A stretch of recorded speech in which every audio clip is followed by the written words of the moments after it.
So hello hi everyone, welcome back to my YouTube channel. हमारे YouTube channel पे आपका स्वागत है। हम दोनों फिर से आ चुके हैं न्यू रिएक्शन वीडियो के साथ। मैं हूं विकास मौर्य। मैं हूँ मिस आंचल। हम लोग देने वाले हैं दबंग स्टार खेसारी लाल एंड अरविंद अकेला कल्लू के गाने पे सॉन्ग, भक्ति सॉन्ग है दोनों का। देखते हैं कि किसका सॉन्ग ज़बरदस्त है। अरविंद अकेला कल्लू का सॉन्ग है चंदा दे द फोन पे से एंड दबंग स्टार खेसारी लाल का है दुपट्टा राखिली सर पे। यही सॉन्ग है दोनों का, बहुत ज़बरदस्त सॉन्ग है। अगर ये वीडियो हमारा पसंद आएगा तो हमारे चैनल को प्लीज़ सब्सक्राइब कीजिए और वीडियो को लाइक कीजिए। कमेंट बॉक्स में ज़रूर बताना कि ये हमारा वीडियो कैसा लगा। चलिए हम देख लेते हैं दोनों को टक्कर कौन दे पाता है, दबंग स्टार भारी है या अरविंद अकेला कल्लू। वैसे ही देखने के बाद ये पता चलेगा इस सॉन्ग। चलिए हम वीडियो को स्टार्ट करते हैं। पहले देख लेते हैं दबंग स्टार खेसारी लाल का। Let's go. जय मां जय मां जय मां जय मां जय मां जय मां जय मां जय मां।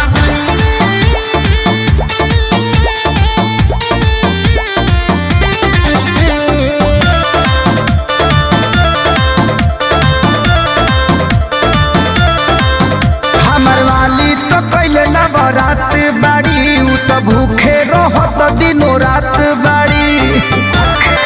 ए भाई हो हमर वाली तो कैले नवरात बाड़ी उ तो भूखे रहत दिन रात बाड़ी। हमरा खातिर जान बाई से भाड़ा भाखेली कि नव दिन माथे की का सर पे दुपट्टा रखेली।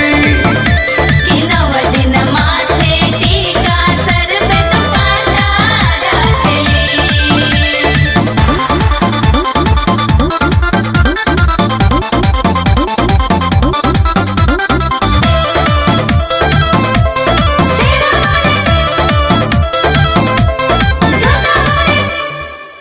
माई के भक्ति में बाहरी लवलीन हो रहेली जान हमरो अन्न पानी के बीन हो। माई के भक्ति में बाहरी लवलीन हो रहेली जान हमरो अन्न पानी के बीन हो।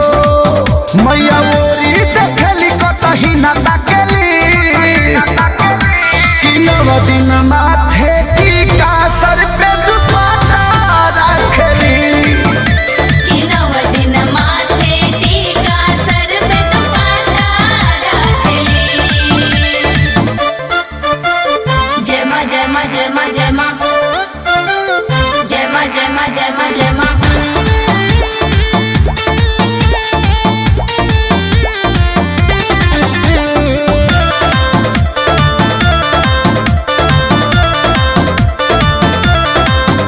कहरेली पूजा लगा के उतया बनयास हो सुन समझे बतिया मानो अरिया प्रकाश हो। कहरेली पूजा लगा के आपन उवास हो सुन समझे बतिया मानो अरिया प्रकाश हो। खेसारी माता जी के देख मंतर बाचली कि नव दिन माथे टीका सर पे दुपट्टा रखेली। कि नव दिन माथे टीका सर पे दुपट्टा रखेली।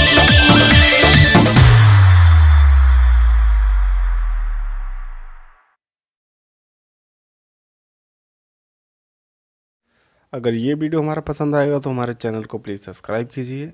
ये था दबंग स्टार खेसारी लाल सर पे दुपट्टा राखेली। अब चलिए हम देखने वाले हैं अरविंद अकेला कल्लू का सॉन्ग, जो गाना है चंदा दे द फोन पे से। बहुत ही बढ़िया सॉन्ग है। चलिए हम वीडियो को स्टार्ट करते हैं। अगर ये वीडियो हमारा पसंद आएगा तो हमारे चैनल को प्लीज़ सब्सक्राइब कीजिएगा और कमेंट बॉक्स में लिख देना कई बार सब्सक्राइब और कमेंट बॉक्स में लिख देना कि कौन था किस पे भारी, अरविंद अकेला या दबंग स्टार खेसारी लाल। चलिए हम वीडियो को यहीं पर स्टार्ट करते हैं, देख लेते हैं अरविंद अकेला का सॉन्ग। चलिए लेट्स गो। जय माता दी। चल चल चल चांदनी भोजी के चल मामा लेकर। भाभी है बाजी, please open the door. English मत बोल ना तो जानी कि होई जा चोर। ए भौजी अब हो। काजी हई सब का भीड़ बिटोर के आइल बन लो। चंदा अरे ढंग से बोल। ए भौजी हमनी के बड़का मूर्ति रखतिन जा, ओकरे चंदा काटतन जा। कितना काट दी भैया? अब रुकी रुकी तनी ब्रेक धरी। 5000 अकाउंट काटल जी का? रुकी महाराज, देखी राउर भैया सेंट्रल मॉल में गइल बड़े, हमरा पास पैसा नहीं कि हम बिल्कुल कैशलेस हई। देखा झूठ मत बोला, देबे के पड़ी। दादा है बाजी, दादा बाजी दादा।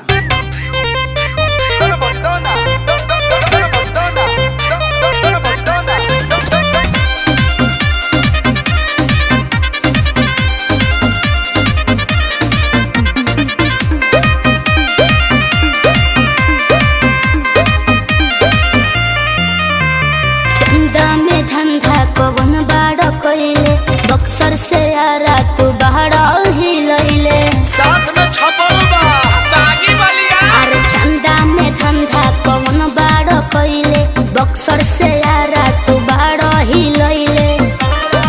हो कैसे नहीं खेत मांगी का लोन पे। कि जदी भैया नहीं खन भौजी होम पे तो पद फटा फट फोन पे। जदी भैया नहीं खन भौजी होम पे तो पद फटा फट फोन पे। अरे डिजिटल हो जाबे। हट बोलो कि नहीं जैसे बोली निकला के न राउर आदत बा बहुते बाउर। जदी कुछ नहीं खेत दे दो ए भौजी के चाउर। अरे गहूं चाउर के जमाना बा। मसूरी ले ला। क्या? मसूरी ले ला।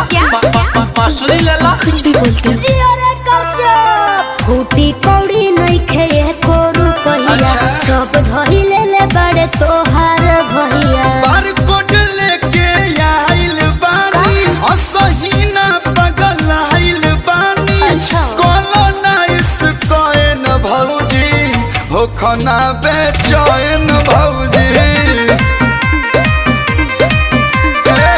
हो खाना बेचैन भौजी।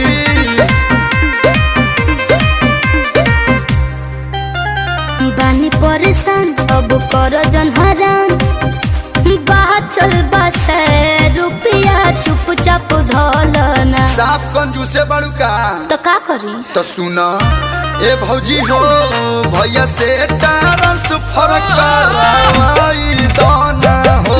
ए भौजी हो, भैया से ट्रांसफर करवाई दाना हो। दता है ना मोबाइल, रुको तारा भैया के वीडियो कॉल लगाओ तनी। हेलो हाय देखी जी, राउर में दुलरुआ भाई हमरा के परेशान कइले बालो चंदा के नाम पर। हाय नहीं की देते भैया? अरे दे दहो। कितना के रसीद काट दी? 1.5 लाख के काट दी का ब्याज? चांदा मांगता रहा कि सैलरी मांगता रहा सर? ऐ मजाक करता, 5100 दे दी। काट दो काट दो। उम्मीद करता हूँ कि दोनों वीडियो आपको पसंद आया होगा। चलिए आप बताइए आपको कौन सा वीडियो पसंद आया, कमेंट बॉक्स में ज़रूर लिखना। अरविंद अकेला का सॉन्ग कुछ मिलता जुलता था, ये कूलर लगवा ही देता ना, इससे थोड़ा मैच हो रहा था ये सॉन्ग। ये भक्ति सॉन्ग में बहुत ही ज़बरदस्त वीडियो बनाया अरविंद अकेला कल्लू जी ने। चलिए यहीं पर वीडियो ख़त्म होता है। नमस्कार, प्रणाम। चलिए ये वीडियो हमारा पसंद आएगा तो हमारे चैनल को प्लीज़ सब्सक्राइब कीजिए और वीडियो में एक लाइक तो करके जाना। चलिए यहीं पर वीडियो ख़त्म करते हैं। नमस्कार, प्रणाम।